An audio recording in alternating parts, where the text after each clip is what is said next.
تمام مہمانان ذی وقار کا میں خوش آمدید کرتا ہوں اس پینل ڈسکشن میں، اس 2 روزہ انٹرنیشنل ویبینار بعنوان شیخ اکبر شیخ محی الدین ابن العربی علیہ رحمۃ الرضوان، جس میں ہم نے دنیا بھر کے محققین علوم اسلامیہ، ارباب علم و دانش، مستند علماء فضلاء کو ہم نے دعوت دی کہ وہ شیخ اکبر شیخ محی الدین ابن العربی پہ سے گفتگو کریں۔ آج کانفرنس کا پہلا دن ہے اور اس پہلے دن کی پہلے نشست کی صدارت پروفیسر ڈاکٹر شاہ کوثر مصطفیٰ صاحب مدظ اللہ العلی، director centre for moral development university of Dhaka Bangladesh, اور وہاں پر جو خانقاہ چشتیہ ہے اس کے سجادہ نشین ہیں اور بہت ساری کتابوں کے مصنف ہیں۔ اس کے علاوہ آج اس پینل ڈسکشن میں professor doctor Latif Hussain Shah Kazmi, chairman شعبہ philosophy Aligarh Muslim university, professor doctor Ali Rabbani صاحب، کونسلر ایرانی culture house Delhi, professor doctor Manzoor Ahmad Bhat صاحب فرام کشمیر یونیورسٹی شعبہ اسلامیات کے ڈائریکٹر ہیں، professor doctor Hameed Naseem Rafiabadi, head department of religious studies, dean school of social science, centre of university of Kashmir, professor doctor Shahbaz Ahmad Chishti, director Zia الکریم Islamic centre new York USA، اور پیر کرم شاہ عزیری صاحب کے شاگردوں میں ان کا بڑا نام ہے۔ تو میں تمام اسکالرز محققین علوم اسلامیہ کا خوش آمدید کرتا ہوں کانفرنس میں۔ شیخ محی الدین ابن العربی علیہ رحمۃ الرضوان پر ہم نے 1 سال پہلے ایک انٹرنیشنل ایونٹ آرگنائز کیا جس میں دنیا کے تمام محققین علوم اسلامیہ نے تحقیقی مقالات پیش کیے، جن میں وحدت الوجود کا علمی جائزہ، شیخ ابن عربی اور ایمان فرعون کا تحقیقی جائزہ، فتوحات مکیہ پر تبصرہ، فصص و حکم پر تبصرہ، وحدت الوجود اور اس کے ناقدین، شیخ ابن عربی احوال افکار اور ان کے آثار، انہیں مختلف عنوانات پر بحث کیا گیا، ڈیبیٹ کیا گیا، ڈسکشن کیا گیا، اور ابن عربی پر پھر ہم نے ایک دوسرا جو انٹرنیشنل کانفرنس آج بلائی ہے، اس کا بنیادی مقصد یہی ہے کہ جو انٹلیکچوئل طبقہ ہے وہ ابن عربی کے قریب آئے، ابن عربی کو سٹڈی کرے، ابن عربی کو ریڈ کرے، اور ابن عربی کے جو ناقدین ہیں ان کا ہم کریٹیکل جائزہ لینا چاہتے ہیں، کن بنیاد پر انہوں نے شیخ اکبر پر تنقید کی گئی۔ تو میں پروفیسر علی ربانی صاحب، ایرانی کلچر کونسلر ایرانی کلچر ہاؤس دہلی سے مؤدبانہ گزارش کرنا چاہتا ہوں کہ وہ اپنا مقالہ پیش کرے۔ پروفیسر ڈاکٹر ربانی صاحب، چیئر کونسلر ایرانی culture house new Delhi India. بسم اللہ الرحمن الرحیم، اعوذ باللہ من الشیطان الرجیم، بسم اللہ الرحمن الرحیم۔ السلام علیکم ورحمۃ اللہ وبرکاتہ۔ Good evening everyone. I extend my special greeting to all respected ulama, speakers, participants, and thank to organizer. We have my voice? Yes sir, please. Yeah, okay. And thanks to organizer for giving the opportunity to share some point about one of the great icon of Islamic mysticism, Ibn Arabi, and the influence that Imam Khomeini has brought from his great mystic personality. Shaykh Akbar Hazrat Maulana Ibn Arabi, the famous mystic of the 6th and 7th century Hijra, is considered the leader of mystics and an influential figure in the mystical tradition of the Islamic world. After Ibn Arabi appeared in the 6th and 7th centuries, his view on the topic of human spiritual authorities and the theory of perfect man, Insan Kamil, become the focus of Muslim mystics, especially Iranian and Persian mystics.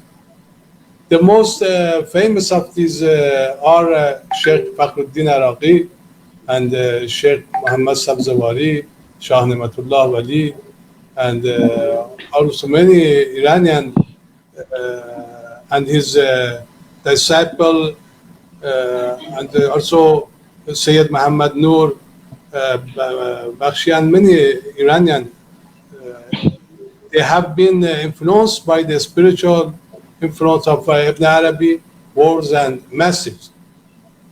The influence of the view of Ibn Arabi on Iranian, in addition to Iran, led to the flourishing and growth of this particular school of thought in other lands, including Saxena, India, Pakistan, Kashmir, and present-day Afghanistan. The important point is that Ibn Arabi's idea, more than growing in the west of the Islamic world, have grown and expanded more and more in the east of the Islamic world, especially in Iran.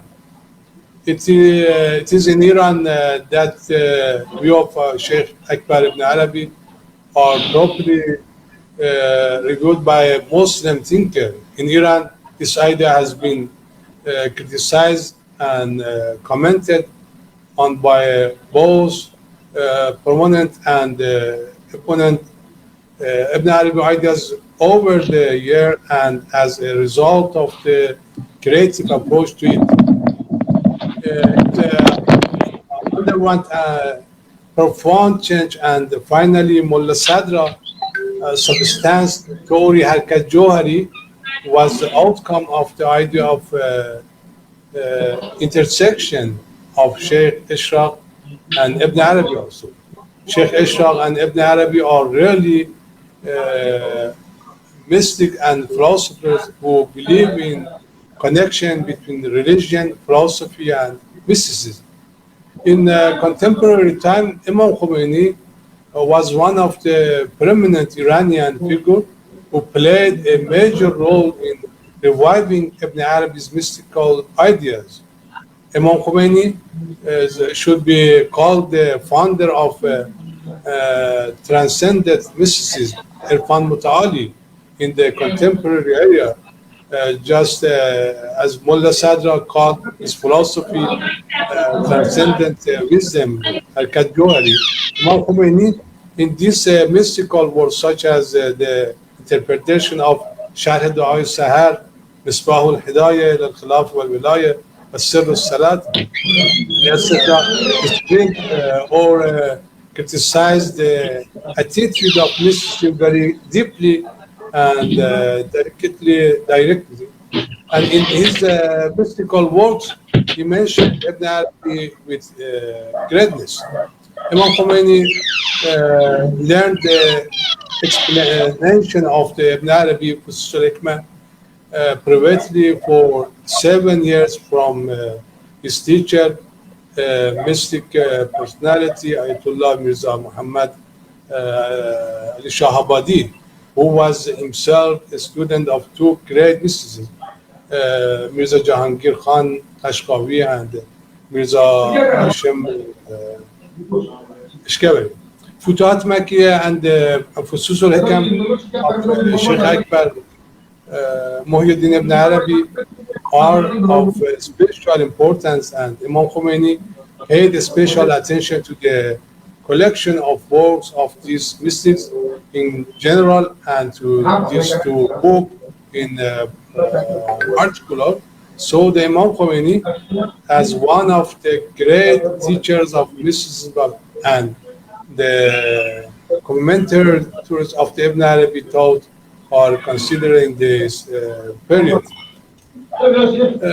Mystical, political, and jurisprudential thought of Imam Khomeini are also influenced by Ibn Arabi, because he is influenced by Ibn Arabi in important politic issue, the issue of trust, man and his position, the issue of mystical past and behavior, the relationship between religion, philosophy, and mysticism.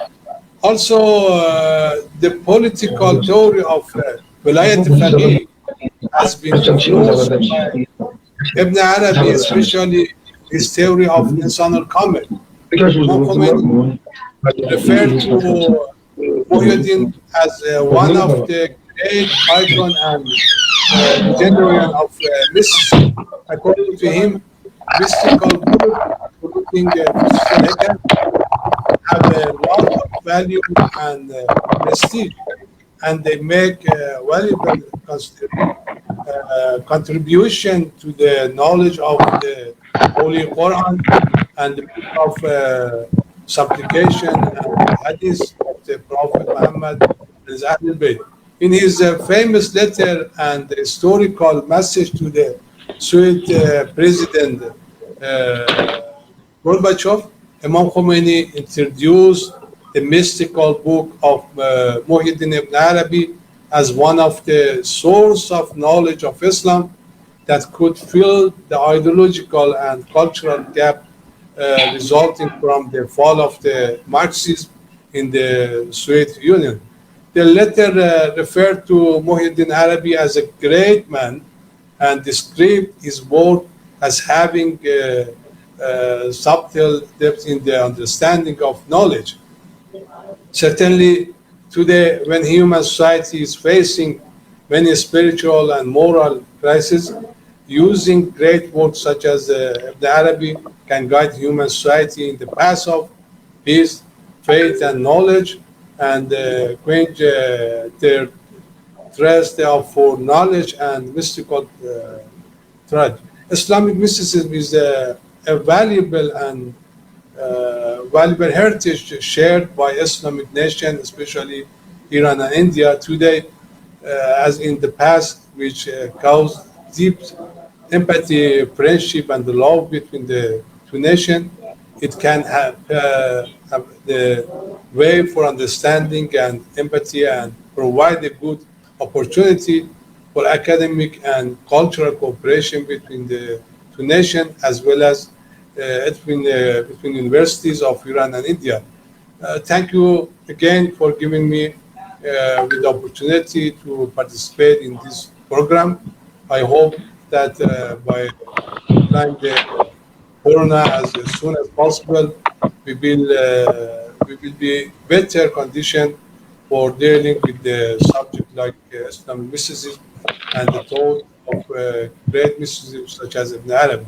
Assalamu alaikum wa rahmatullahi wa barakatuh. Alaikum assalam wa rahmatullah. Thank you very much, Dr. Rabbani, for your nice presentation. Now, I request Dr. Wani to proceed the program. शुक्रिया professor Rabbani Sahib, counsellor Irani culture house new Delhi, ममनून। इसके अलावा आज जो मरूफ शाह साहब अगर हमारे साथ जुड़ पा रहे हैं, हमारे साथ मशहूर मरूफ मुफक्किर व Islamic scholar professor doctor Hameed Naseem Rafiabadi Sahib, head department of religious studies, dean school of social science, central university of Kashmir. अस्सलाम वालेकुम वरहमतुल्लाहि वबरकातुहू। वालेकुम अस्सलाम वरहमतुल्लाह। वेलकम। बहुत शुक्रिया, बहुत Nawaz. Prophet Hamid Nasim Rafiabadi, after more than 30 years, I'm seeing you. It's a privilege for me. Yeah, I talked to you when I was in. और जब गए थे आपसे मुलाकात हो तो नहीं। I remember, sir. I remember. Yes. और नसीम रफियाबादी साहब कह रहे थे कि शाह कौसर मुस्तफा साहब से अलीगढ़ में मुलाकात होती थी। अलीगढ़ में मुलाकात हुई थी। 30 years से ज्यादा पहले। I remember, मुझे याद है। Yes. जब वो वहाँ पढ़ाई करते थे अलीगढ़ में। जी जी। अब हम प्रोग्राम को आगे बढ़ाते हुए प्रोफेसर लतीफ हुसैन काज़मी साहब, चेयरमैन शुबे फिलॉसफी, हम उनकी बारगाह में अदबन गुजारिश करना चाहते हैं को शेख अकबर पर अपना मकालत पेश करें। Professor Latif Hussain Shah Kazmi from Aligarh Muslim university, India.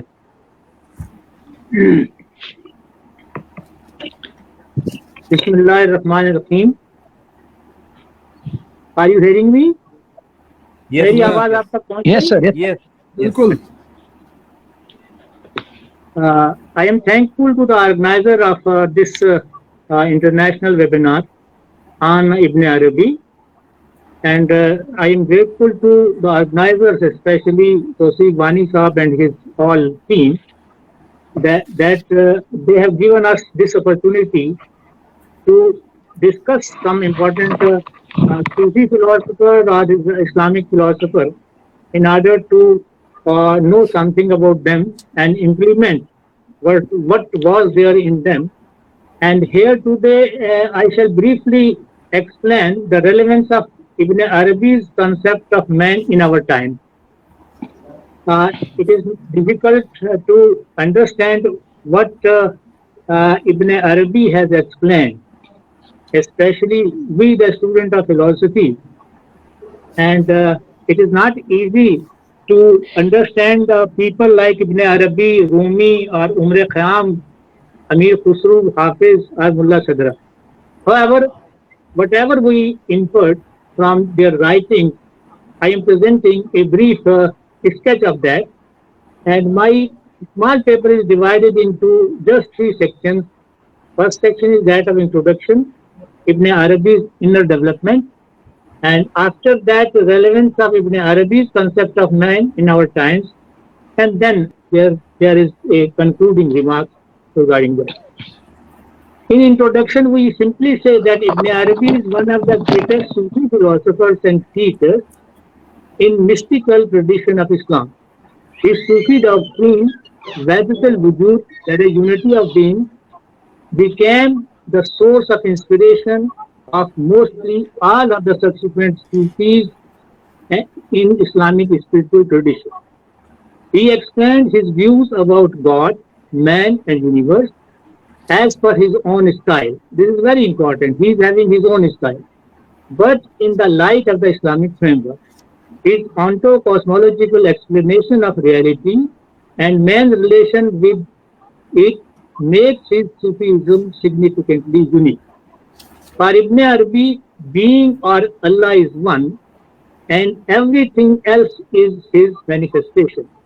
Hence, the world is identical with God, not in strict sense.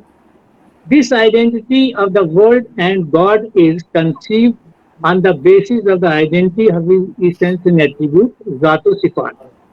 The relationship between man and God is that of identity, that of immanence, and that of nearness, which is generally called Qurb-e Ilahi. Man is created after his own image, and thus knowledge of self is knowledge of God, which he generally explained in 27th chapter, indicating the tradition of the Prophet, Man yarafa nafsuhu faqad arafa rabbuhu. Further, for Ibn Arabi, the creation's great purpose is the yearning on the part of Allah to know himself, as evident from the tradition Hadith Qudsi. Hence, the perfect man has his unique nearness with God. So, when we are explaining the importance of human personality or human being, Ibn Arabi explains that you are considering this person who is having mind and body both. But this one is revealed in many. This one means that God. This revelation of one in many can be understood in various ways. It may be like an object revealing itself in different mirrors. This is a very good example we have given. It may be to be a mighty sea, inspiring and displaying countless waves forever, appearing and disappearing. So, Ibn Arabi is talking about God. He is talking about the highest creation, or we can say that the prime creation, or जिसको हम कहते हैं ताज, पूरी creation का ताज, that is human being. Then in the second part, when we are talking of relevance of Ibn Arabi's concept of man in our time, Ibn Arabi in his prime doctrine discusses generally concept of unity, of being, that is Wahdat al-Wujud. Then second, he discusses manly devotion of deity. Then in third place, God and man. And at fourth stage, ethical and religious life. Here we shall concentrate our attention towards man and his relevance in our times. Ibn Arabi regards humans as unique amongst all the God creatures, because mankind was created in the image of God with image being synonymous with God's attributes such as mercy, rahmah, wrath, that is ghadab, justice, adl, beauty, jamal, and majesty, jalal, and so on. Whereas angels, being spiritual and not material, can know God as a spiritual being, which he states is purely reality, and the material manifestation of reality, which is his creation. So, when we are talking about Arabic other perspective, the 27 chapters of Husus is devoted to the Prophet, 27, devoted to the Prophet, and that is, who is both as Logos, Kalima of God, and representative of the divine names. He has not mentioned here 99 names, but just 90 names in his Husus. God knows what was there in his mind. They are also cited the examples of perfect men. The Logos par excellence is the Prophet Muhammad, or rather the reality of Muhammad himself. And he is the ideal, and that is Al-Insan al-Kamil. Ibn Arabi's version of man seemed to be microcosm, was also deemed to be taken up by Maulana Rumi, who died some 30 years after Ibn Arabi, according to whom man is an epitome of evolution. For Rumi, man is in fact a microcosm in the form of a macrocosm in meaning. Further, for both Rumi and Iqbal also, the status of man is unique, as he is on the one hand, the vicegerent of God, Khalifa on the earth, and the whole universe has been created for him. Lawla kalima khalqatul Islam has become the sole source of God realization. On the other, it is through highest selfhood that God does see himself. Allama Iqbal also says in his version that Pakare Hasti is the Asare Khudiyas, Harchemi Bini, the Asrare Khudiyas. वो बहर है आदमी की जिसका हर कतरा है बहरे बेकराना. And then he is talking that everything is based on love. And Iqbal says that Az Muhabbat mi shawad painda tar, zinda tar so zinda tar painda tar. By love it is made more lasting, more living, more burning, and more glowing. And these thinkers, especially Sufi philosopher Maulana Rumi, Allama Iqbal, Ibn Arabi, and all others, they propagate that the unity or the source of everything is love. So, like Ibn Arabi, Rumi emphasized the uniqueness of individuality also. And Rumi has explained many dimensions of love. And there is also a question that in ethical thinking, a person is a true person, a high person is above good and evil. This is another dimension. So in concluding remarks, I can say that Ibn Arabi's methodology and approach, it seems that metaphysical theory of man coincides with the theory of mysticism. For him, there is only one eternal, substantial reality which is all-embracing, omniscient, omnipotent, and omnipresent, and that is God. As against the monotheistic emphasis on God's absolute oneness, Ibn Arabi underlines the absolute oneness of all things in God. Reality is one, indivisible, and unique. The phenomenal world, or the entire cosmos, is comprised of the multiple manifestation of that one invisible reality. According to Ibn Arabi's Wahdatul Wujudi explanation, the one is the real being, and the phenomenal world is its shadow, that is will. This one is revealed in many, can be understood in various ways. It may be like an object showing its different mirrors. He gave an example of mirror. So here, one thing I want to point out that Ibn Arabi's conception of Wahdatul Wujud was, with all due respect, misunderstood by Shaykh Ahmad Sarindi and even Allama Iqbal.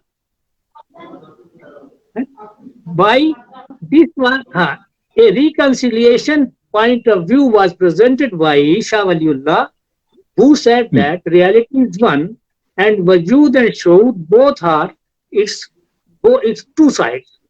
So it is not easy. Just we are not thinking that when we say that Yadullah, when we say that Lisanullah, we are not talking that when we say Lisanullah, Allah ki zaban or Allah ke haath, us tarah ke haath nahi, jis tarah ke हमारे और आपके हाथ हैं या नफ्सुल्लाह हमारा और अल्लाह का नफ्स एक जैसा. So Ibn Arabi's standpoint in the Wahdatul Wujud doctrine is not simple, and it is not understandable for all the great thinkers also who took things literally. It may be compared to the source of light from which the infinite number of lights are derived. So when we say that our existence in this physical world, including human beings, all existences, all the beings are based on God's existence. Our own being, our own existence, thus this whole world is nothing if God does not actually care for us. He is caring, that is why we are here. If He is not caring, we are no more. It may be said that the names of God are how God assumes the relationship in the world, such as creator, sustainer, guide, forgiver, compassionate, and then He is giver. He is not taking from us anything. He is giver and He is bestower. So in entire philosophy of Ibn Arabi, we say that our rational approach, we can't explain God's existence or God's being through our rational explanation. We have to realize our essential divinity. We have to realize that we have been created in the image of God Himself. So, जिसको हम ये कहते हैं कि लाज रखना इस image की. So we should not indulge in evils. When God has created that on my land you are there as working as vicegerent of my vicegerent there on earth, and you possess both this spirit and this material body. So through material body you must perform action, and through your imagination, through your wisdom, through your mind, you have intimate connection with me. This is generally the program of God, which Ibn Arabi understood in his own way. So, like other Sufis, Ibn Arabi was fond of quoting Hadith-e Qudsi, I was a hidden treasure and I yearned to be known. Then I created creatures in order to be known, and that the highest ever creature, that is human being. Then when we are talking about the status of man's status in the philosophy of Ibn Arabi, we can say that every human being is a manifestation of God in particular, and he is having a special status in the eyes of God. Each one of us has logo in the divine presence.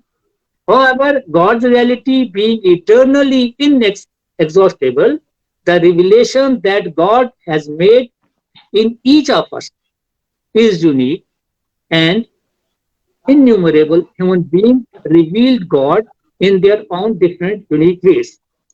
So each human being in his or her own unique way of being a well-developed Rupa delivers the hidden God from his solitude.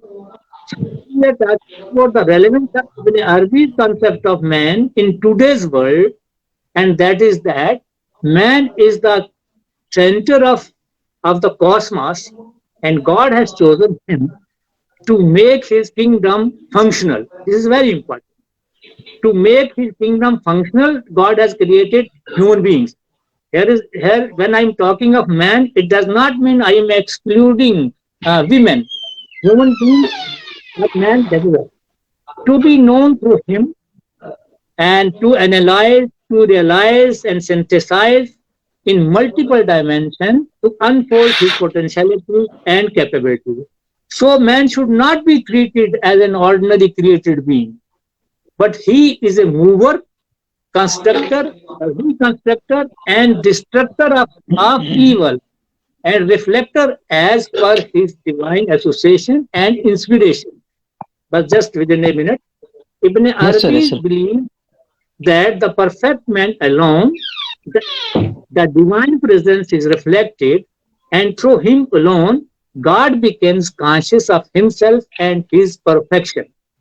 Further, God's purpose is to be known, so humans were created to be conscious. God's purpose is also to bind human beings and creatures with love. This binding and expansion of our love that unites us with human beings and with God.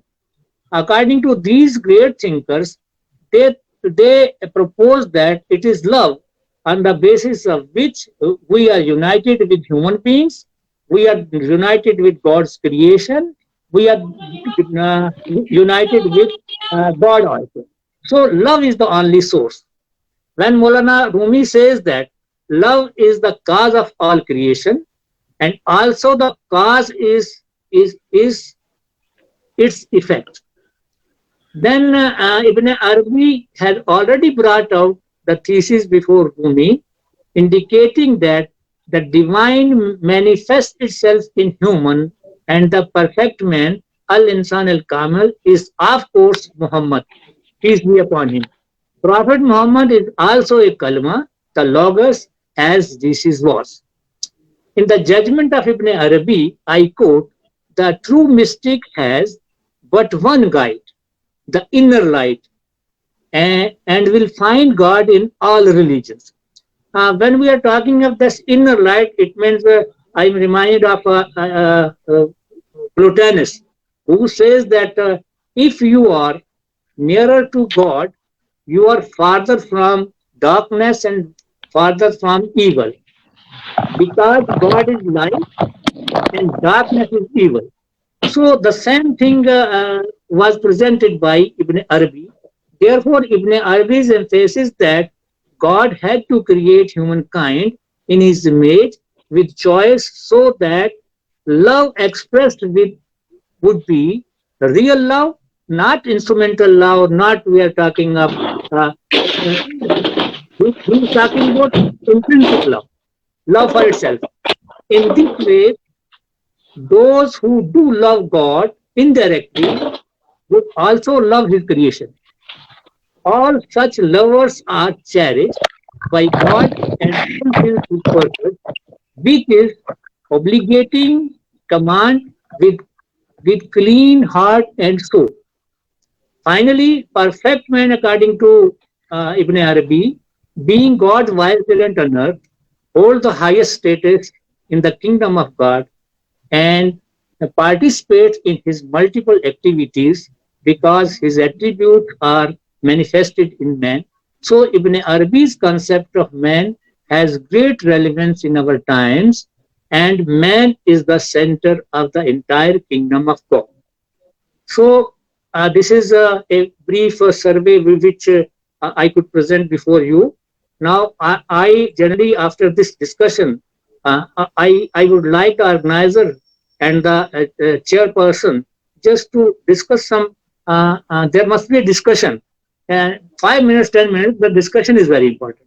So I'm finally, I'm finishing my views, keeping in view that these great thinkers are not a simple person, and their understanding needs a deep, what you can say, understanding of their mission and their vision, what they presented during their time, and geography, history, sociology, and ethical position, and what was the situation, all reflects in their writing. These people don't care that who's who is master and who is ruler and who is what. They say that the only ruler is God, and they are confessing and they are presenting their problems to him, and they don't think that there are some rules and grammar is there and other things are there. زبان ایسی نہیں ہونا چاہیے. عاشقی کرتا ہے آدمی تب پتہ چلتا ہے اس کو اس کی منزلیں کیا ہیں, اور اسی عاشقی کا ایک نمونہ ہے ہمارے پاس ابن عربی کا, جو کنسیپٹ آف مین ہے یا ان کا ایک تصور ہے خدا کا. تو اس عاشقی کے سلسلے میں اگر آپ کو کچھ دیکھنا ہے, کچھ علامہ اقبال کی کوئی چیزیں دیکھنا ہوں گی, اور ان کی دیکھنا ہوگی آپ کو خاص طور سے, اور عمر خیام کی دیکھنا ہے, امیر خسرو کی, حافظ کی بھی دیکھنا ہے, ملا صدر کی بھی دیکھنا ہے, other thinkers and philosophers also. Thank you very much بھائی. تھینک یو, بہت شکریہ آپ کو, بہت شکریہ. توصیف صاحب کچھ تھوڑا سا ہمارے جو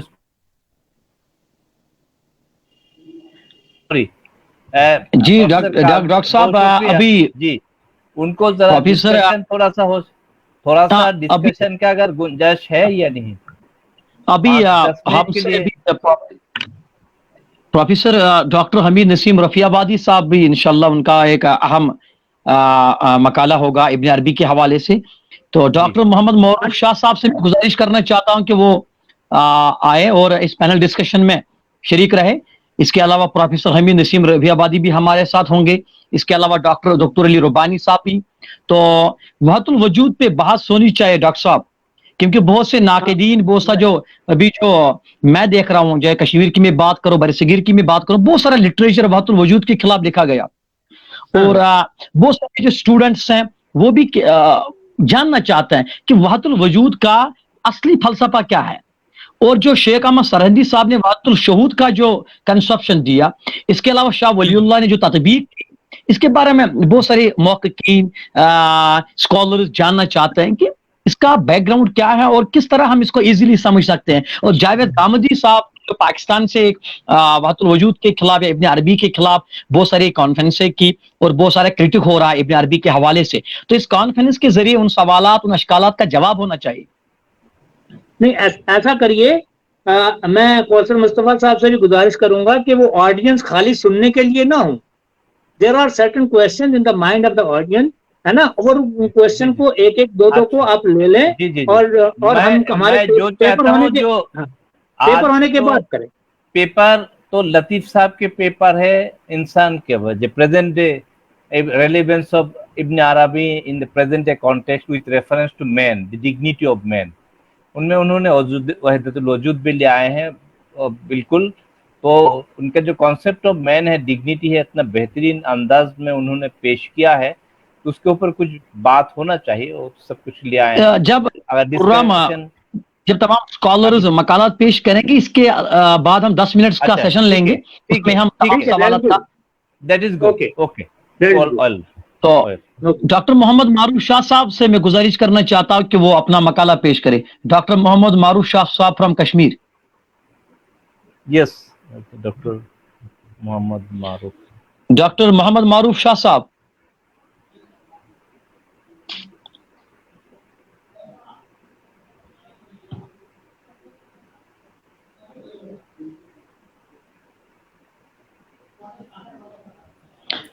شاید کچھ ٹیکنیکل خرابی کی وجہ سے ڈاکٹر معروف شاہ صاحب ہم سے نہیں جڑ پا رہے. تو میں جو اس کانفرنس کا اس کانفرنس کا جو اہم خطاب ہونے والا ہے وہ ہے پروفیسر نسیم رفیع آبادی صاحب. تو ان سے میں ٹھیک, معروف شاہ صاحب جڑ گئے. السلام علیکم. معروف صاحب آ گئے. معروف صاحب جی, معروف صاحب آ گئے. جی ڈاکٹر معروف, آپ پارٹیسپیٹ پریزنٹ کریں آپ کے پیپر.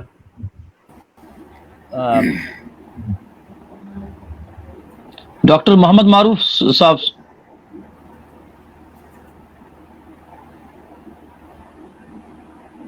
تو ہمیں بہت خوشی ہو رہی ہے ڈاکٹر صاحب کہ ابھی جو ویورز ہیں اور ان کا جو بھی سوالات ہم تک پہنچے ہیں وہ وحدت الوجود کے مسائل پہ بات ہونی چاہیے. اور ابن عربی کا جو کارنامہ ہے، فصص الحکم، فتوات مکیہ، رسالہ ابن عربی، تفسیر ابن عربی، اور بہت سارے اسکالرز بھی دیکھیے کہ brief introduction to فتوات مکیہ of Ibn عربی، حازم رشید فرام اونتی پورہ کشمیر. ہاں بہت سارے کوشچنز ابھی میں نے بھی واٹس ایپ پہ بہت سارے کوشچنز میں نے دیکھے ابن عربی کے فتوات مکیہ پر وحدت الوجود پہ. تو میں معروف صاحب سے گزارش کرنا چاہتا ہوں کہ وہ اپنا مقالہ پیش کرے. ڈاکٹر محمد معروف شاہ صاحب فرام کشمیر.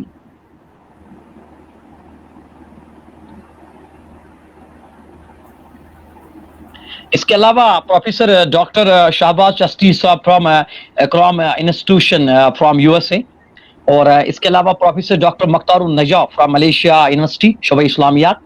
تو کل بھی کانفرنس کا دوسرا دن ہے اور بڑا اہم دن ہوگا جس میں نسیم رفیع آبادی صاحب بھی ہمارے ساتھ ہوں گے، اور اس کے علاوہ شاہ کوثر مصطفیٰ صاحب بھی ہوں گے. اس کے علاوہ doctor Shaukat Hussain from Islamic university Awantipora, اور بہت سارے محققین اور مدرب اسکالرز کو ہم نے انویٹ کیا کہ وہ ابن عربی کے حوالے سے سیر گفتگو کرے، اور بہت سارے اشکالات ہیں ان کا علمی اور تحقیقی اور فکری جواب دیا جائے گا. تو میں مہمان خصوصی کی حیثیت سے پروفیسر حمید نسیم رفیع آبادی صاحب central university of Kashmir religious studies, تو ان سے میں مؤدبانہ گزارش کرنا چاہتا ہوں کہ وہ اپنا مقالہ پیش کرے، کیونکہ معروف شاہ صاحب اور ڈاکٹر صاحب ابھی ہم سے جڑ نہیں پا رہے.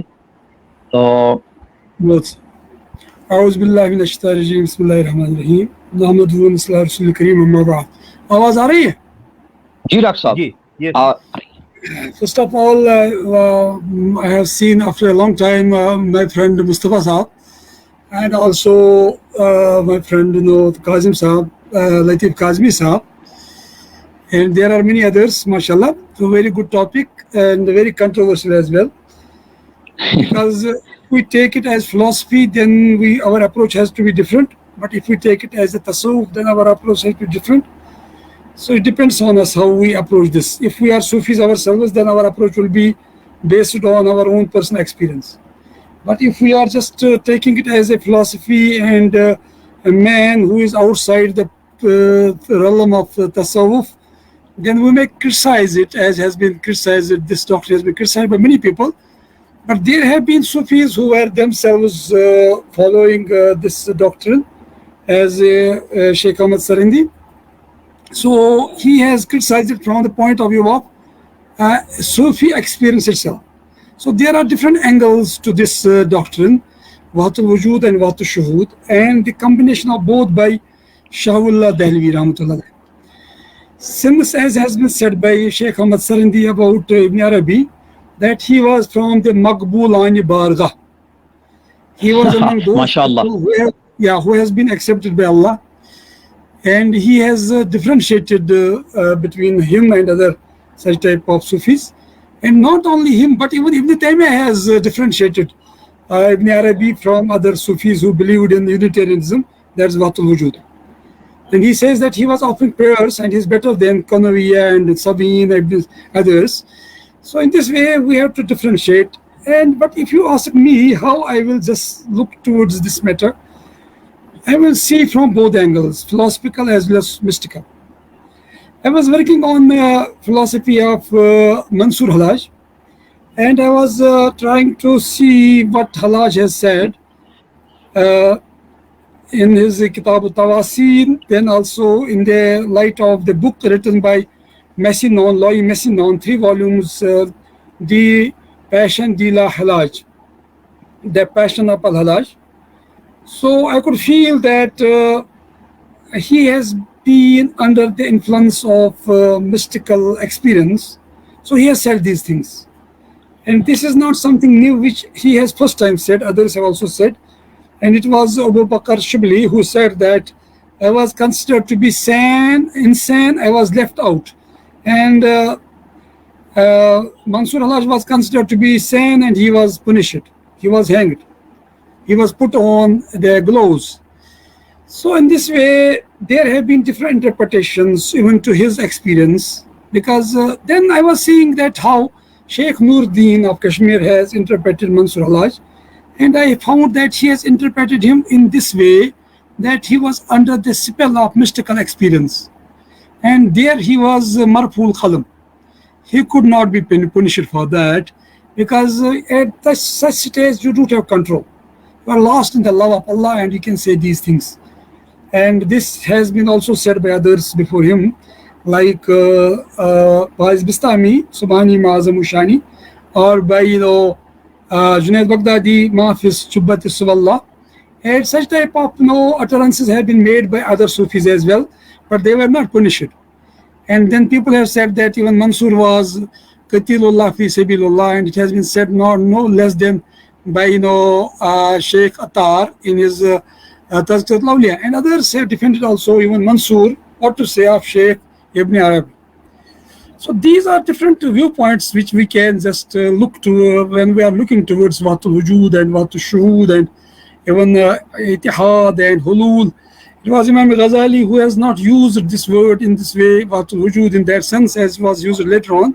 He has talked about Hulul and Ittihad and Tawheed and such type of terms in his Al-Mulk Izmir. But basically, I feel that Watul Wujud has philosophical connotations also.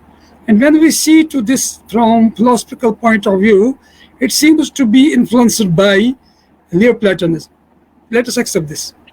And also influenced by these Akhwan Safa, by their Rasail, because they have equated prophets with Plato and Socrates and others. And then in modern times, we have the same feeling in the parallelist philosophy, where people believe in all truth which is found in all religions, because truth is one and God is one and everything is one and Wujud is one. So truth is also one. So it has a lot of connotations for Tawheed. For that reason, people like Shaykh Ahmad Sarandi had to also protest against this. And he said, Futuhati Madaniya Mara as Futuhati Makkiya Beniya Sakhtan. And then he said, Mara Banaskare is never first. We have to deal with the nusus nor the fusus, and we have been made indifferent by Futuhat Madaniya from the Futuhat Makkiyah. And as a student of philosophy, I was seeing that as Ghazali has categorized knowledge, there are four sources of knowledge. One is sense perception, then is reason, then is intuition, and then is revelation. At the level of intuition, people just can speak such type of things. But as Ghazali would say, that Sufis are at the feet of the prophets, while the sainthood ends, prophethood starts. So we can't take these illuminations or the intuitions as real and authentic as the revelations of Quran and Sunnah. And to call oneself Khatimul Awliya and Nuzbillah, and to say that even Prophet takes these matters or these realities from the Khatimul Awliya seems blasphemous to a great extent, and it has been said by many scholars like that.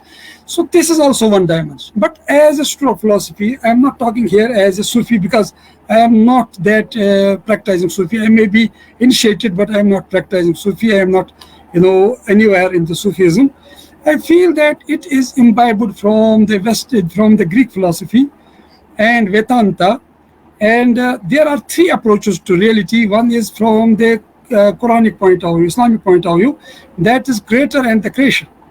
Allah is the creator of everything and everything is his creation. Second is cause and effect, philosophical viewpoint. Third is emanation, that from one many things have emanated, as we see in the Platonists. And then Ibn Arabi's approach is totally different from these, which is very close to a great extent to Vedanta, Advaita Vedanta, non-dualistic Vedanta philosophy, where this world is Maya, and we have Tanazzulat, we have Ta'yunat, and then there are other such type of Shu'un, and it seems very close to these philosophies which are from India, or which are from Iran, and which are prior to Islam. And for that reason, this Watul Wujud had been controversial. Even Ibn Arabi had not used the term Watul Wujud for it. It was Imam Shirani who has used this term for Watul Wujud. So even this was not articulated by him. Then I was saying why he has said this. If it is so much against Islam from the theological point of view, not from the mystical point of view. I have already said that if we take from mystical point of view, it is your experience, what you can do. It was the experience of Shaykh Ibn Arabi that he found that there is only one being. But when it reached to the level of Shaykh Ahmad Sarandi, he said, I was also in this stage. of Watul Wujud. As when we are during day, we see only the sun, and we are that much engaged in the gaze of sun that we forget the existence of moon and stars. But when we come out from that state, we see moon is there, then there are stars also. So since a Sufi is concentrating on God, and he just makes this his wazifa, invocation, La mujda illallah, siwallah, then he does not see anything else than God. And he said, I was also given the same training, and I was also thinking that there's only one being, that's God. But later on I came out from that state. That's a state, that is a station. That is not the destiny, that is not the manzil. And this is very interesting. And even Shaykh Ahmad Sarindi says that I have just passed this stage later on, then I reach it to Maqami Abadiyat. في كل شيء له آية تدل على أنه عينه. He said no. في كل شيء له آية تدل على أنه واحد. So this stage I have reached, and then I found that this is totally wrong, and we are the whatever we have, we are the basically adumbrations or the shadows of the qualities of God. For example, there are 8 qualities which are very essential qualities of God.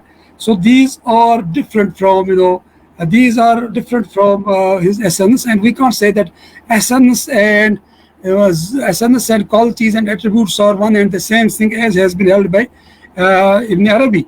And it was not only Ibn Arabi, it was also held by even our Mu'tazilites.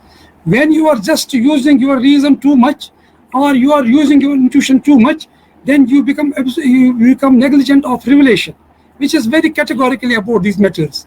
And these are the matters which are to be believed on the authority of the prophets, not one's own experience. And when you just rely on your own experience, then you commit such type of mistakes. But sometimes you don't have control what you can do. So there you have to just surrender before Sharia. And this was also mentioned about Mansur Halaj, and this was the viewpoint which was taken by Junaid Baghdadi and others, and even he had just signed that decree of his hanging and other type. So my point, what I wanted to say is basically we have different levels to see Watul Wujud, Watul Shuhud. At the philosophical level, it seems to be influenced by Greek philosophy, Neoplatonism, Platonists, and also Indian Vedanta. And it is not that much influenced by Quran and Sunnah as it is influenced by external sources. And if we take it from the sophistic point of view, then you are a practicing Sufi, then you are undergoing these experiences. So you may have an experience like this, but this is subject to, this can be kept within you yourself. But when you're making it articulate, so that is a problem, and then you are leading others also to believe in this, and then there is contradiction between Tawheed and your personal experience, because Tawheed has been preached by the prophets, and Watul Wujud has been preached by the Sufis and by the Vedantis or by the philosophers, Greek philosophers, others. So this creates problem, and for the present ulama and scholars, they have not accepted it in total. They have not, and some of them have accepted, most of them have not accepted. But even if ulama even accepted it, but that does not mean that we can accept that if it is contradicting the basic tenets of Tawheed, and it is doing that.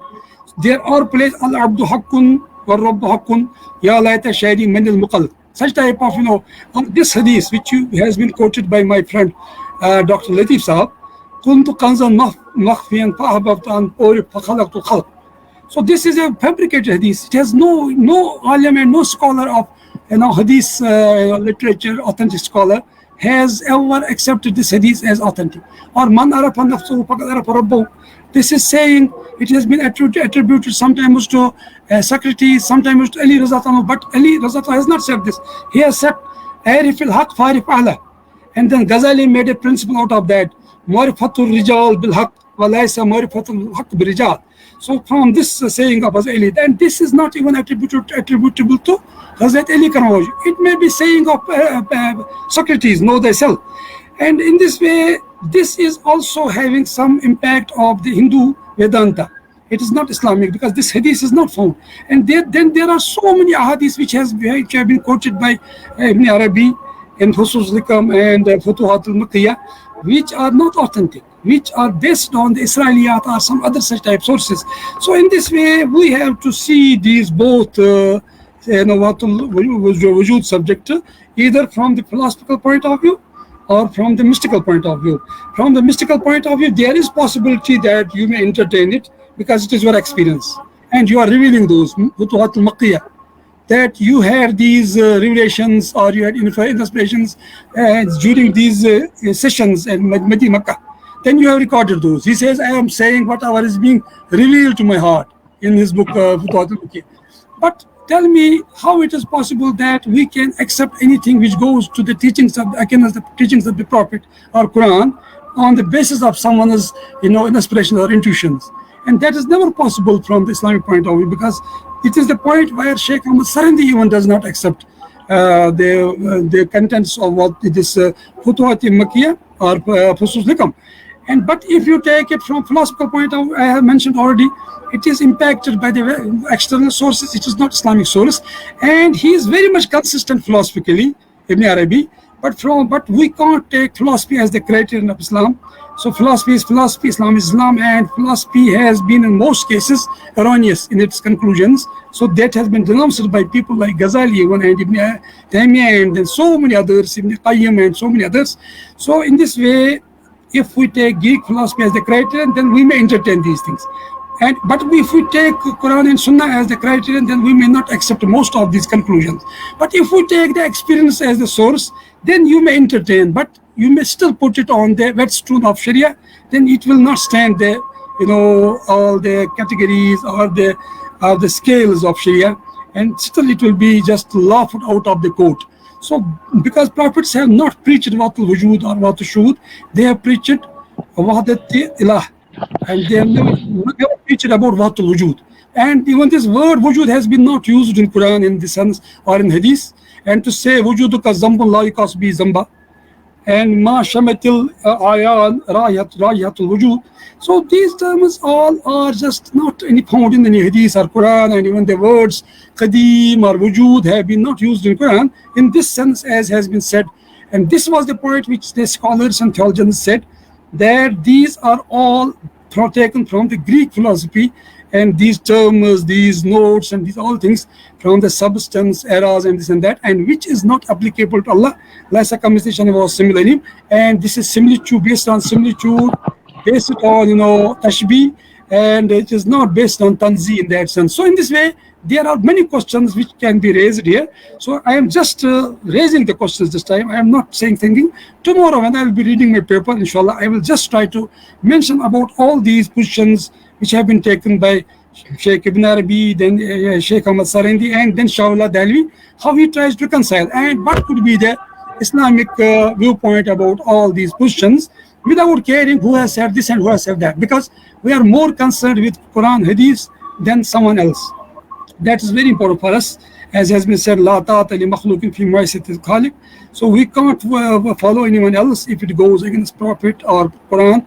And as we enter to tanaza'atum fi shay'in faradu ila Allahi wa Rasul, if there is any difference of opinion, you go back to Quran and Sunnah, then we can see what can be the actual Islamic position about Tawheed, whether it is Shuhudi, whether it is Wujudi, or it is Ittihadi, or it is Hululi. So then we can see what is the actual position of Quran and Sunnah about this subject, rather than going by this philosophy or that philosophy.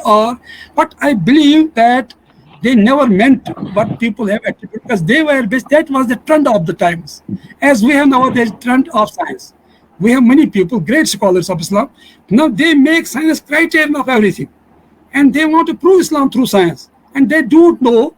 One is they were proving that evolution is compatible with Islam. Now they are just proving that Big Bang is compatible with Islam. But these theories keep on changing.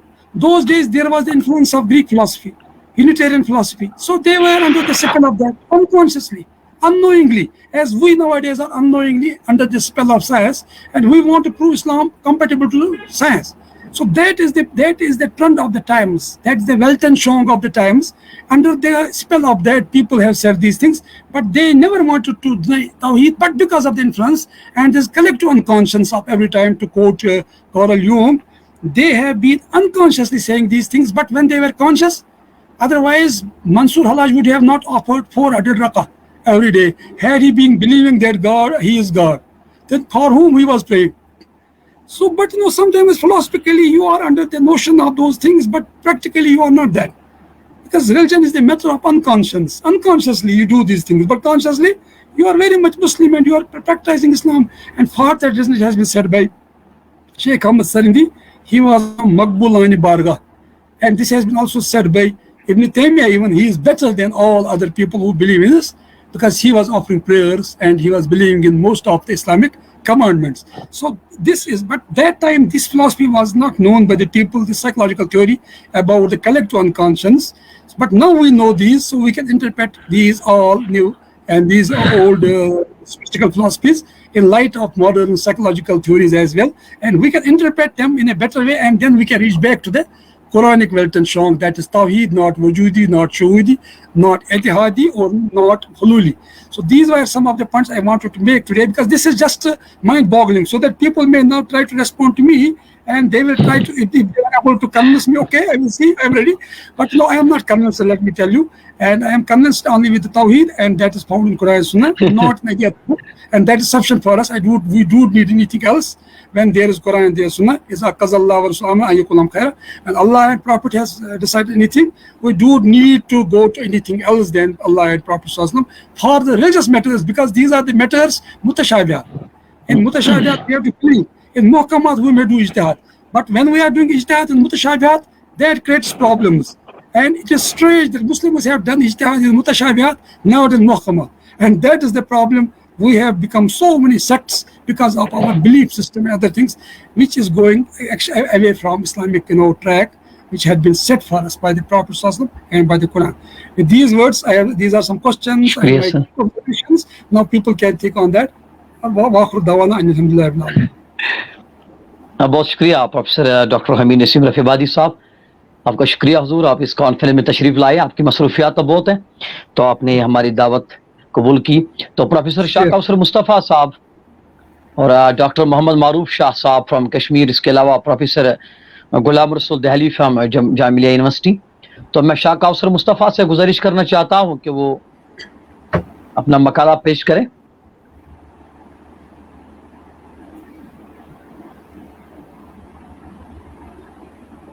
Us conference میں doctor Ali Rabbani Sahib from counsellor ایرانی culture house Delhi, Latif Hussain Shah Kazmi, professor Naseem Rafiabadi Sahib from Kashmir central university of Kashmir, doctor Muhammad Maroof Shah from Kashmir, اور باقی scholars اور محققین کو ہم نے invite کیا، دعوت دی کہ وہ شیخ اکبر پر سیر گفتگو کرے. تو میں ڈاکٹر شاہ کوثر مصطفیٰ صاحب، جن کی صدارت میں کانفرنس ہو رہی ہے، کہ وہ آئے اور اپنے خیالات کا اظہار کریں.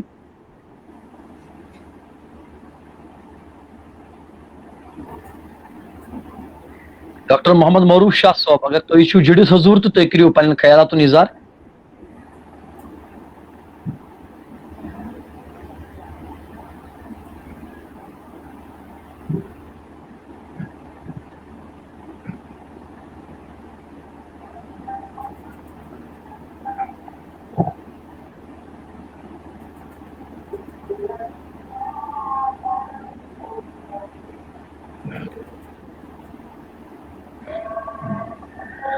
ڈاکٹر صٲب، یہ چھِ نیٹ پرابلمز ییٚتہِ آسان تہٕ بہرحال واریاہ سکالر چھِنہٕ ہٮ۪کان جُڑِتھ کینٛہہ. ڈاکٹر شاہ کوثر صٲب چھِ بنگلہ ڈھاکہ یونیورسٹی پٮ۪ٹھ تھوڑا کینٛہہ نیٹ ؤرک پرابلم ایشوز، اور ڈاکٹر معروف شاہ صٲبس تہِ چھِ کینٛہہ network problems, network کینٛہہ ایشوز تہٕ تِم ہیٚکہِ نہٕ اَسہِ جُڑِتھ کینٛہہ.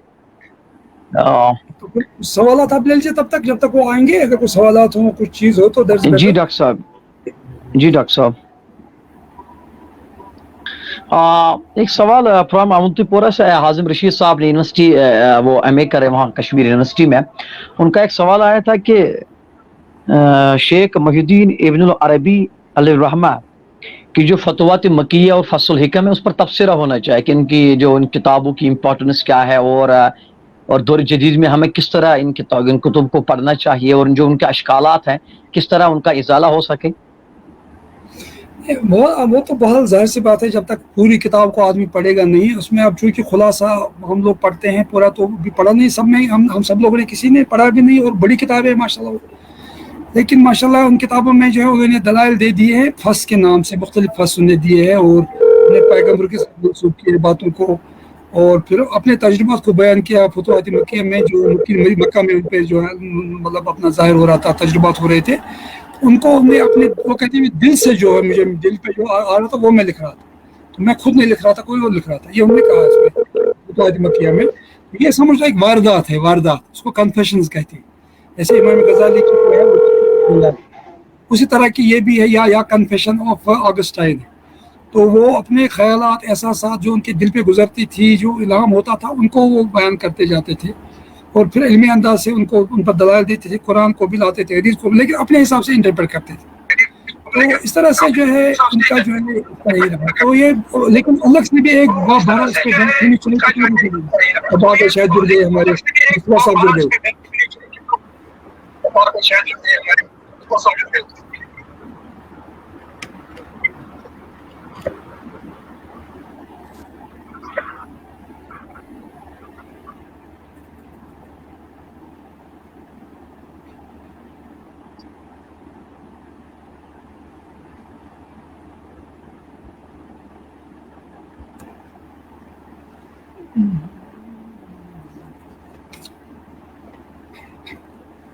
خمینی صاحب نے بھی لکھا ہے اس پہ, خصوص لکم پر لکھا انہوں نے,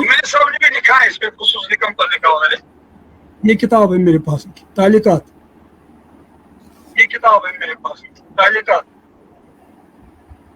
الافوس شریف فصول لکم و مصباح الانس, امام خمینی.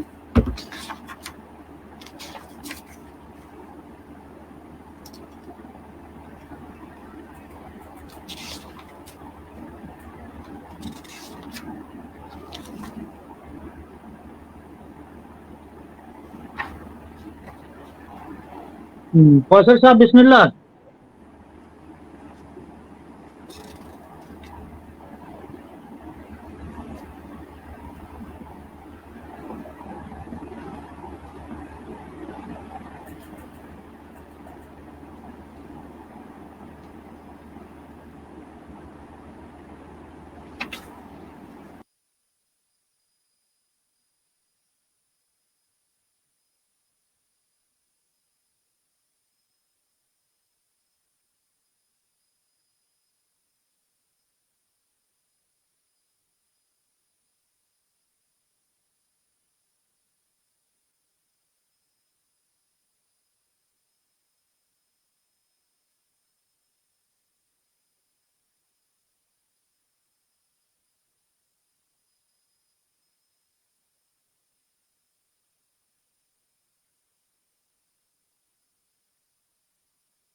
Am I audible, توصیف صاحب؟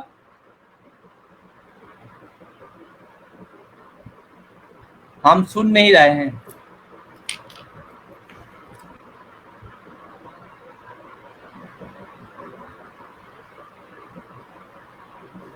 Just a minute. Just a minute, you continue. I am trying to.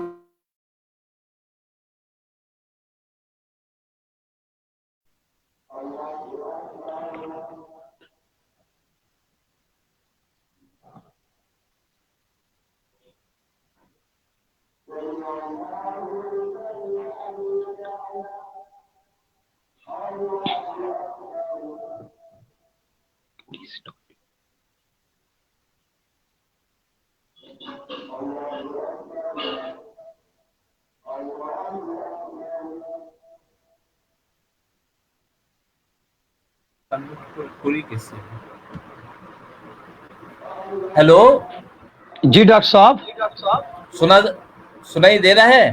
Are you listening? ماشاء اللہ, بالکل بالکل. آپ اپنا صدارتی خطبہ شروع کریں. بسم اللہ الرحمن الرحیم. نحمدہ و نصلی علی رسولہ الکریم وعلی آلہ الطیبین الطاہرین واصحابہ اولیاء امتی اجمعین وبارک وسلم. میں السلام ڈیئر آڈینس, السلام علیکم ورحمۃ اللہ وبرکاتہ. وعلیکم السلام.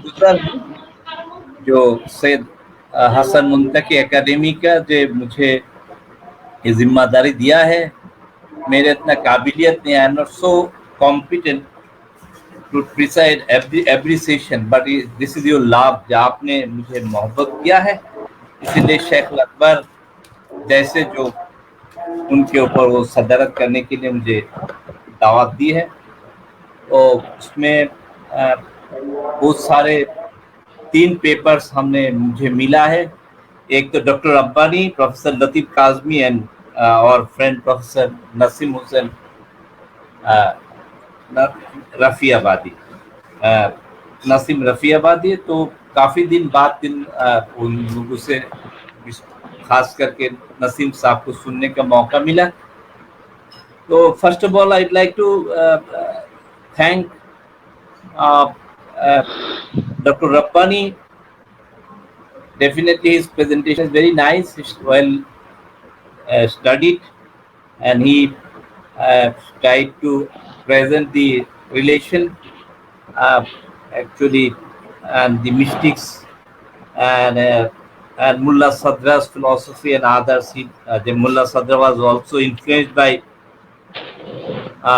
Ibn Arabi, Shaykh Akbar, and many other things, Islamic mysticism, tasawwuf के बारे में भी उन्होंने, इरफानी फिलोसफी के बारे में उन्होंने हाईलाइट किया है। Professor Latif Hussain Shah Kazmi, definitely my friend, research colleague. We did our PhD both under the same supervisor, Professor Wahid Akhtar. So I also studied Ibn Arabi there. He also studied and he concept of man in our time. It's philosophy and tasawwuf philosophy. We are the student of philosophy. I belong to philosophy. Professor Latif belongs to philosophy. We cannot ignore philosophy. The importance of philosophy we cannot ignore. We cannot turn back there also, because philosophy has already entered throughout the world. You have to face many problems, many generations, atheists, materialists, and others, dualists. So you have to do philosophy. So the very important and interesting point is very successfully, very nicely, Professor Latif has placed the concept of man in our life, and he has given the importance Ibn Arabi, how Shaykhul Akbar Ibn Arabi has. I'm using the word Shaykhul Akbar because I believe this is a great Shaykh. Shaykhul Akbar, this is my firm belief. I am convinced, because our religious scholars, even I had many theses I have examined, our great Sufis, even Sufi Meher Ali, all the Mashayikh at least were in favor of Wahidatul Wujud. So I regard Ibn Arabi as Shaykhul Akbar, no doubt. I have because this small space, this time will not permit me to discuss on all the issues, to all the addresses, all the issues. Because many scholars say Ibn Arabi's philosophy remain obscure, because he wrote, he explained, he defended religion. Anyway, let me first my observation on Professor Latif's paper, very interesting. God and Zahir and Batin, the two words he focused, appearing and disappearing. Something appear and something disappear. Allah. This is Quranic verse. So Ibn Arabi's philosophy is not based on Quran. We cannot say that it is one is apparent. Zahir and Batin, these are huwa al-awwal wal-akhir wal-zahir wal-batin. So it cannot be brushed aside. Ibn Arabi is not based on the Quran. He was very much based on the Quran. One aspect is appearance, another aspect is disappearance, batin, and everything is dependent on batin. Batin, disappearing controls everything. The whole world is being controlled by disappearing reality, Allah subhanahu wa ta'ala. So at least they do not believe in this thing, that nothing is disappeared. So this is I don't have much time to say this thing. So batin is very important. Batin is the fundamental. Ghaib is fundamental to religion. Basic thing, Iman on Ghaib, this is very unseen, believe in unseen, that is very much there. So Ibn Arabi, what Ibn Arabi said, it is very much based on the Quran. Not only Hadith, but many, my friend Dr. Nasir will come later. The doctrine of Logos, that is also said, the Latif has presented, and Nasim Saab said that is came from Ibn, most of the philosophy has come. I'm comparing this thing as that it is from New Platonism. We may have Muslim philosophy Muslim thinking or Ikhwan al-Safa may have many resemblance with New Platonism. Those who are we have many resemblance with Christianity and Judaism's concept of God and many others. That will be there. Definitely there, because source is one, Allah subhanahu wa ta'ala. And Adam was our forefather according to Islamic belief. And he was given knowledge, all the knowledge. So as the descendant of Adam, knowledge is shared by all mankind. So there may be commonalities with Neoplatonism. That does not mean that it is anti-Islamic always, or it is taken from Ibn Arabi, because Ibn Arabi is well versed on this thing, and logos, al-kalam, kalam and al-kalam. He mentioned that the logo is, all the prophets are logo, and al-kalam, the logos is the Prophet sallallahu alaihi wasallam. It is based on the Quran, because we all believe, we Salafi and others, Ahl Hadith, all traditions believe that Prophet sallallahu alaihi wasallam is Sayyidul Mursaleen. Sayyidul Mursaleen.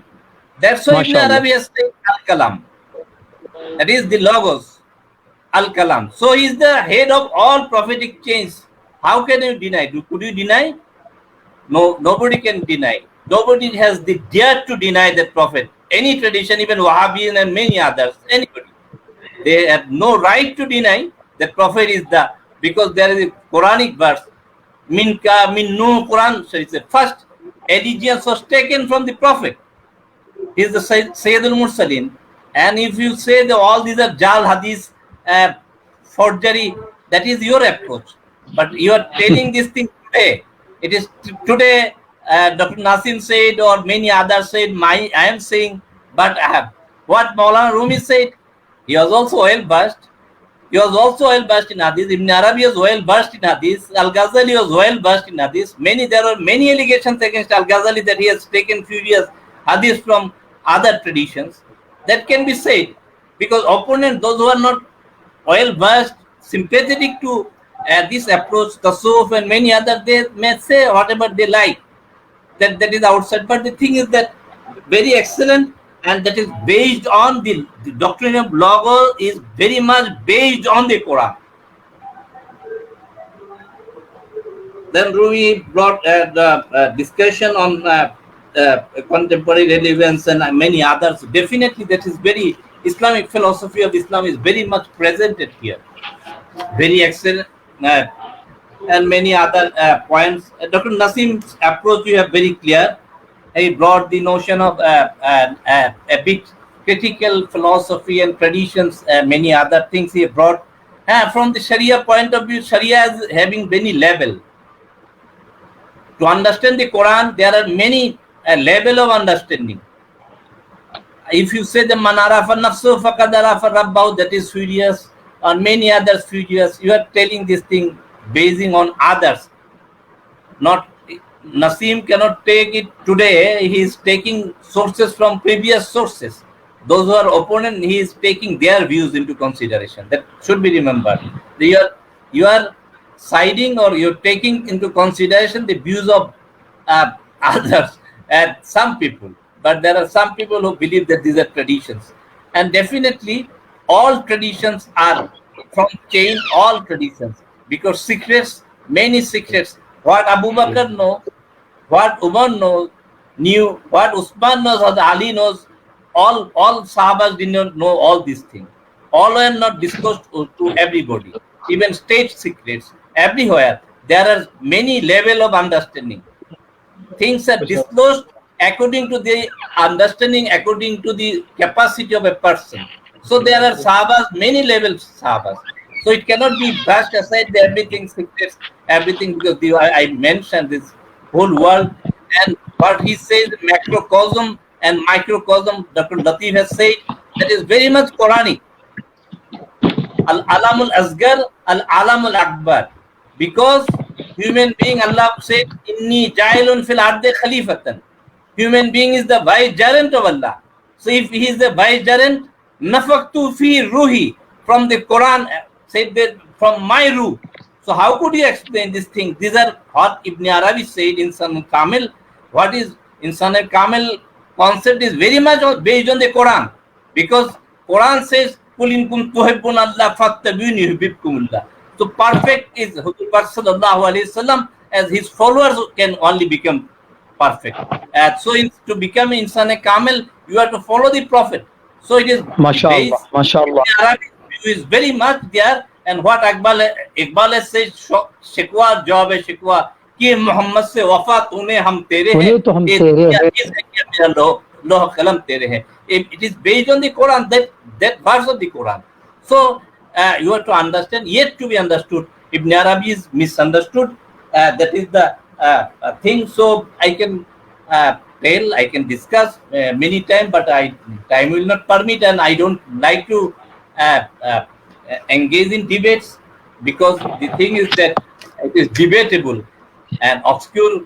Everybody will not understand Ibn Arabi. But to say that Ibn Arabi's philosophy is not based on Quran, I found it is very much based on Quran, very much based on about Prophet, about insan. Everything is based on Quran, and he is not.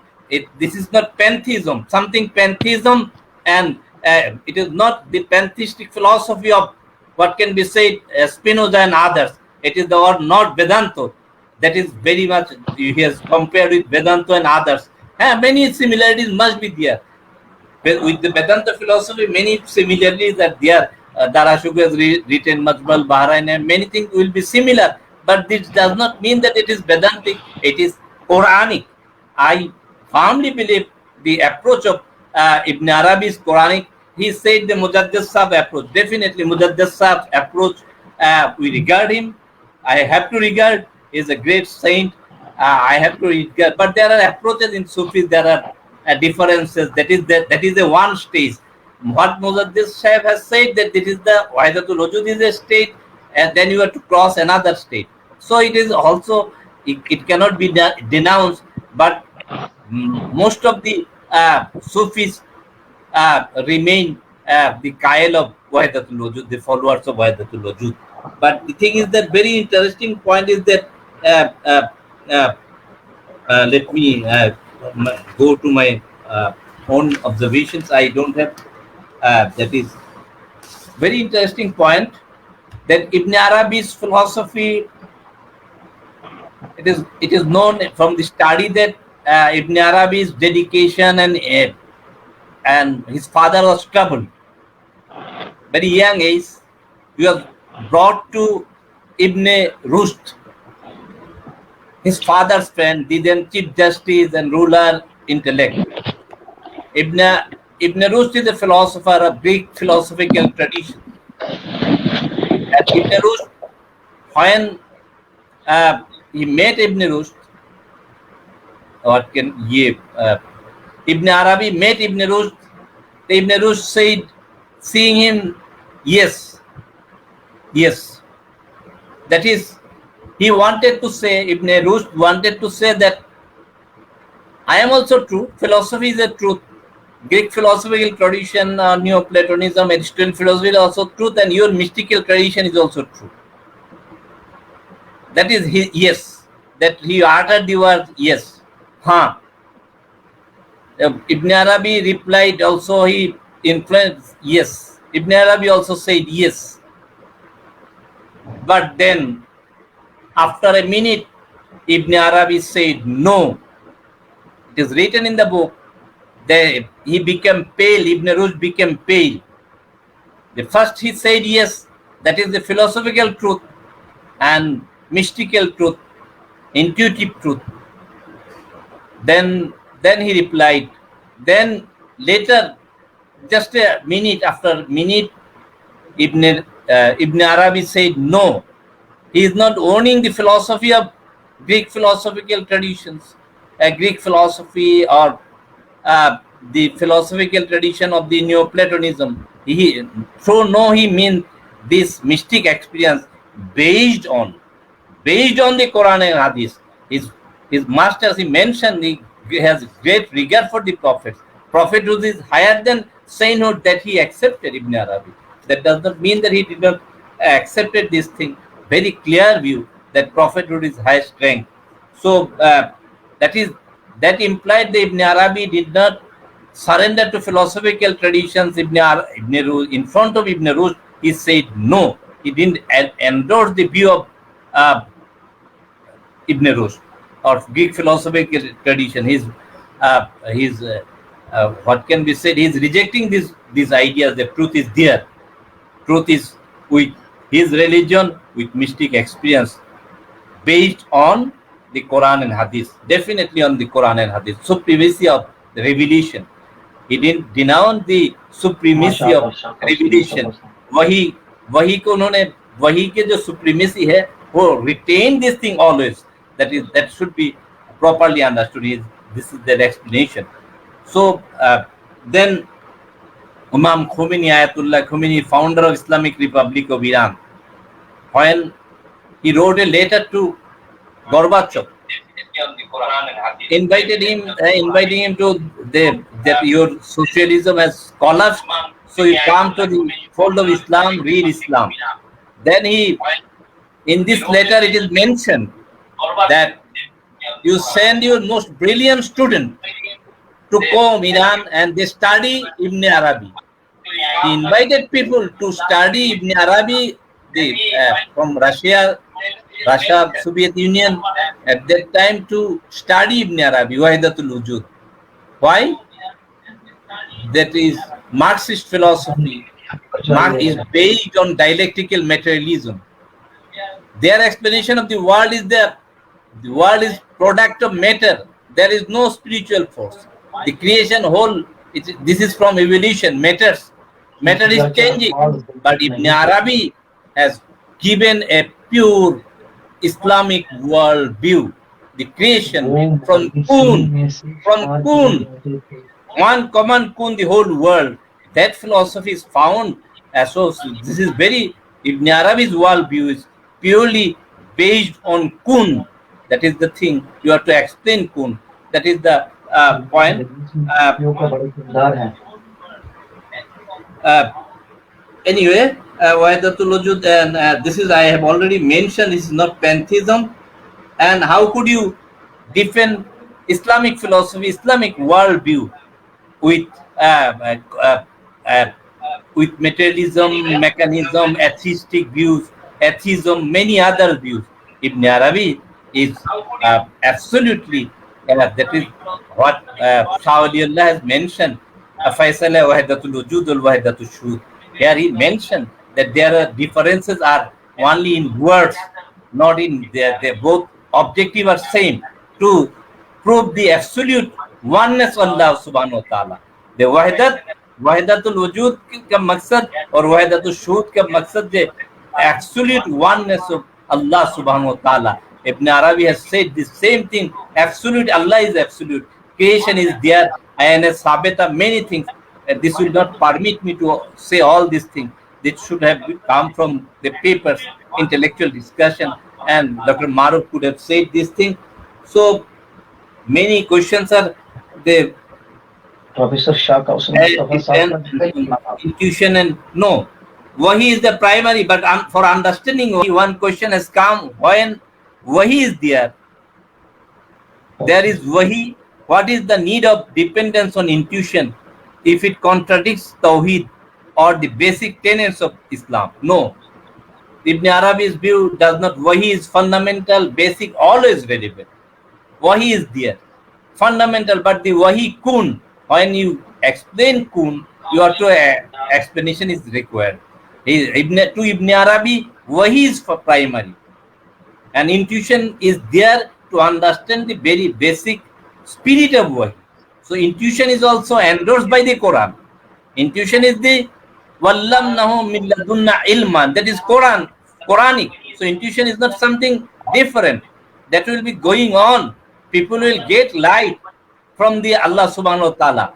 So this is not that it is intuition is something different approach outside the Quran. It is very much based on the Quran. It is Wallamnahu min ladunna ilma, Surah Kahf, many other things. These are all based on the Quran.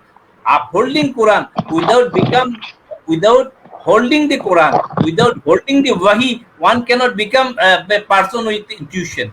So to reach the level of intuition, Al-Ghazali has also meant reason, sense perception. What he said, my thesis was on Al-Ghazali's epistemology. For the first time, I did this work, I think, throughout the Aligarh Muslim University. So that is there. Al-Ghazali also said this, but the place of intuition is definitely there, because what he said, Dr. Nasim said, that Mutazila's view and Ibn Arabi's view totally different. They are purely rationalistic approach. They took the rationalistic approach, that is, and Ibn Arabi's approach is very much conducive, very much consistent with the Quranic approach. So that is the gap of understanding. When there is wahi, what is the need of dependence on intuition? Contradicts that does not contradicts at all, because we are not Ibn Arabi's approach. If any intuition contradicts, then the intuition will not be accepted. The Sufis has ordered these things, that if my intuition contradicts Tawheed is not here. We are not contradicting Tawheed. Tawheed is a very fundamental, because this is very one, and in Sufis, Tawheed is, I think, very Puritan. मुआहिद के जो आला दर्जा वो सूफी का ही है. असल में उनके जो तौहीद है, it is very real possessor of tawhid are the Sufis actually, because they grasp tawhid in its truest meaning, a real meaning from the core of your heart. That is, they understand tawhid from just a minute, just 1 second. माशाल्लाह professor doctor Shah Kausar Mustafa साहब का इल्मी एक इरफानी खिताब जारी व सारी है, और मैं समझता हूँ कि हमें फ़ख्र है और कि हम डॉक्टर साहब को सुन पा रहे हैं, और बड़ा इल्मी और फ़िक्री तहकीकी मकाला शाह कौसर मुस्तफ़ा साहब बयान फरमा रहे हैं. हाँ डॉक्टर साहब कंटिन्यू करें.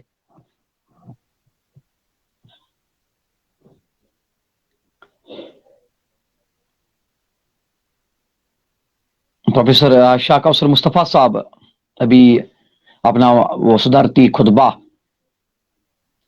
बयान फरमा रहे थे, तो मैं मासिर मुक़दमी साहब से कहना चाहता हूँ कि डॉक्टर साहब को लाइव रखें, और अभी डॉक्टर साहब की बात मुकम्मल नहीं हुई.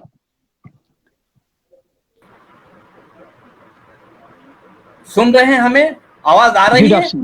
जी sir. So the question is that then whose intuition we have to follow, dear sir? Intuition or your intuition? No, intuition is one.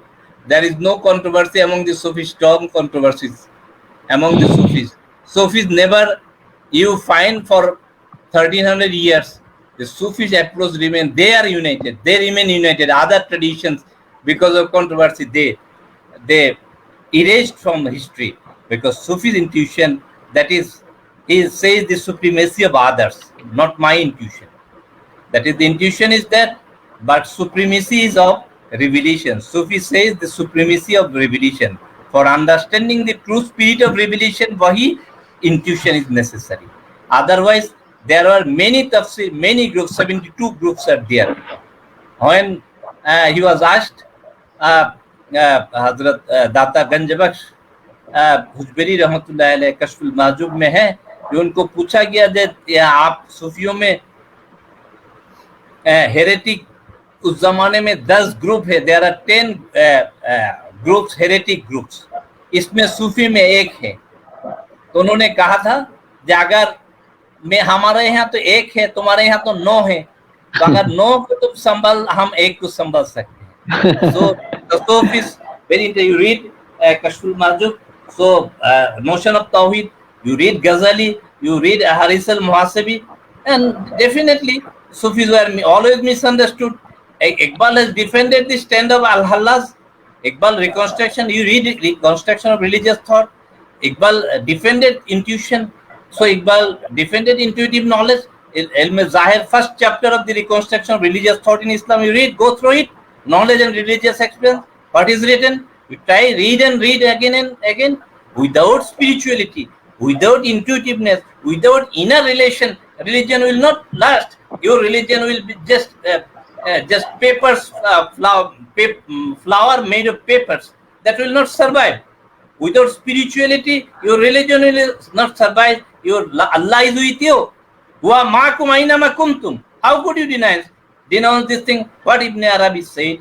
Finally, I'd like to conclude what Ibn Arabi said. You study, deeply study Quran and deeply study Ibn Arabi. You will find no contradiction. You will find that there is a very, very, very coherent, similarly consistent. He tried to establish the Quranic philosophy. He tried to establish the philosophy of Tawhid through intellectual level. Many people didn't understand. They criticize. That is the different issue. With regards to all, I'd like to conclude my lecture with due respect to all. To thanks to all the speakers, Professor Dr. Rabbani, Professor Latif Hussain Shah Kazmi, and Professor Nasim Rafiabadi, all of you, and all listeners, all who put questions, everyone, you are. I'm thankful to you all, Mr. Tausif Wani. Thank you for giving me a chance to say a few words, but we have to understand, and we always submissive. La ilma lana. So what Sufi says, what the Malaika says, the angel said, Subhanaka la ilma lana illa ma 'allamtana. Sufis, they are submissive. The Sufism teaches submissiveness. Other teaches, in other tradition, you will find arrogance. Iblis has all the qualities. He had ibadat, the noblest thing, ilm, the noblest thing. But the combination of two emerged another thing, that is takabbur. Aba was takbara. As Sufism teaches that you destroy your takabbur, you destroy your arrogance, you submit. And so Sufism, Tasawwuf, teaches the complete submission. Udkhulu fi silme kaffa. So Tasawwuf teaches this thing, to complete surrender. So that is the thing. So you have to understand where I don't want to make divisions or many conflicts. Tasawwuf, Sufis wanted to unite people. They are very accommodative. With their accommodative attitude, with the humanitarian attitude, with the philosophy of humanity, they preached Islam and owned the world. That is the thing. With this few words, thanks to everybody who posed question. Thank you all. Allah Hafiz fi amanillah. Assalamu alaikum wa rahmatullahi wa barakatuh. बहुत नवाजिश, बहुत शुक्रिया professor Shah Kausar Mustafa साहब, आपने इस conference की सदारत की और आपने नसीम रफियाबादी साहब ने जो मकाला पढ़ा था, कुछ ज़ाती इख्तलाफात हो सकते हैं, इल्मी इख्तलाफात, और डॉक्टर साहब ने उसका जवाब भी दिया इल्मी अंदाज में, फ़िक्री अंदाज में, ताक़ीकी अंदाज में। सूफियों के अक़वाल ज़ईफ़ नहीं थे, उनके जो अक़वाल हैं वो हदीस रसूलुल्लाह से साबित है। और जो मैंने किताब लिखी शाह कौसर मुस्तफ़ा साहब आज से 2 साल पहले, उसमें मैंने कबूल हदीस में मसलक एतदाल की तहकीक और सूफिया के मियार व मनहज की तफ़हीम व तौज़िया एक चैप्टर रखा था, और दूसरा इल्म हदीस में सूफियों का मनहज और उनकी खदमात, मुहद्दिसीन की सुन्नियत और सूफियत एक तहकीकी मकाला। और इन 3 मकाला जात में एक मकाला प्रोफेसर गुलाम मुस्तफ़ा अज़हरी साहब ने लिखा, दूसरा शेख उसामा अज़हरी फ्रॉम यूनिवर्सिटी, और तीसरा है प्रोफेसर ज़ियाउर रहमान अलीमी साहब का। ये मैंने किताब लिखी थी डॉक्टर साहब आज से तसव्वुफ़ और सूफ़ी एक तहक़ीक़ी मकाला। ये आज से 2 साल 3 साल पहले कश्मीर से शाया हुई और ये तमाम यूनिवर्सिटीज़ में है भी, और लोग ने बड़ा हमें भेज दीजिएगा, please send a copy to me in my address.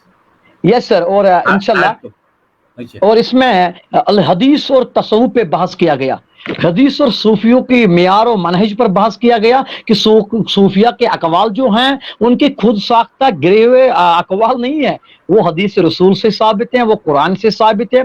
चाहे शेख इब्न अरबी की मैं बात करूं, चाहे मैं शेख अहमद सरहंदी की मैं बात करूं, चाहे इमाम गज़ाली की बात करूं। हाँ, आया वो उलूमुद्दीन पर एक स्कॉलर ने क्रिटिक किया था कि उनके जो अकवाल हैं वो ज़ईफ़ हैं। हाँ, उसमें भी जरा व तादील की जो अल्लामा मिज़्ज़ी ने किताब लिखी, अल्लामा ज़हाबी ने किताब लिखी, और मैं नसीम रफ़ियाबादी साहब की बारगाह में अर्ज़ करना चाहता हूँ कि वहदतुल वजूद जो को फ़लसफ़ा है, इक़बाल भी उसके कायल है, और बहुत सारे सूफिया जिन्होंने इब्न अरबी को पढ़ा और वहदतुल वजूद की तारीफ में किताबें लिखी, हाँ बहुत सारे नाक़िदीन भी पैदा हुए, लेकिन ابن عربی کو پڑھنے کے لیے ابن عربی بننا پڑے گا. یہ میں بھی کہتا ہوں, بہت سارے اسکالرز نے کہا, کیونکہ تصوف جو شاہ کوثر مصطفیٰ صاحب نے, نصیر رفیع آبادی صاحب اب ہم نے مقرر ہیں, استاد ہیں, ہاں آپ کی اپنی ایک رائے ہے, آپ نے فلسفہ پڑھا ہے, آپ نے علی گڑھ سے پی ایچ ڈی بھی کی, ہاں آپ کے ساتھ جو اپنی جو مقالہ پڑھا ہے اس میں بہت سارے اختلافات ہیں, اور شاہ کوثر مصطفیٰ صاحب نے بھی علمی انداز میں ان کا جواب دیا. تو انشاءاللہ کل بھی پروفیسر نصیر رفیع آبادی صاحب نے اس کتاب پر فارورڈ بھی لکھا تھا, اور اس کے علاوہ بہت سارے اسکالرز نے فارورڈ لکھا, اور میں سمجھتا ہوں کہ ہمیں ڈائلاگ ڈسکشن کرنا ہوگا. نصیر رفیع آبادی صاحب کی بات بھی آپ نے سنی, شاہ کوثر مصطفیٰ صاحب کی بات آپ نے سنی, شاہ لطیف حسین شاہ کاظمی صاحب کو آپ نے سنا, ڈاکٹر ربانی صاحب کو آپ نے سنا, اور کل اس سے اور جو کل کی جو پینل ڈسکشن کے جو اسکالرز ہیں ان میں ڈاکٹر شوکت حسین صاحب کا بڑا نام ہے, اسلامک یونیورسٹی اونتی پورہ کے شعبہ فلسفی کے شعبہ اسلامیات کے وہ ڈائریکٹر رہ چکے ہیں. ان کا جو مقالہ ہے فصص الحکم پر وہ بحث ہوگا کہ ان کی علمی اسٹینڈرڈ کیا ہے اس کتاب کا, اور فصص الحکم پر کون کون سے اسکالرز نے شرح لکھی. اور کل بہت زبردست ڈیبیٹ ہوگا, پینل ڈسکشن ہوگا, اور کل کی جو کانفرنس صدارت ہیں وہ شاہ کوثر مصطفیٰ صاحب کریں گے انشاءاللہ. اور میں ان کی بارگاہ میں ادباً گزارش کرنا چاہتا ہوں, حضور آپ ہمارا دعوت نامہ قبول کریں, اور کل کی جو کانفرنس ہے آپ کی صدارت میں منعقد ہوگی, اور انشاءاللہ بہت سارے اسکالرز کل ہمارے سے جڑیں گے. اور نسیم رفیع آبادی صاحب سے بھی عرض کرنا چاہتا ہوں, حضور ہم ایک پینل ڈسکشن رکھیں گے, اور جس میں شاہ کوثر مصطفیٰ بھی ساتھ ہوں گے, آپ بھی ہوں گے, اور بہت سارے اشکالات کا جواب دیا جائے گا.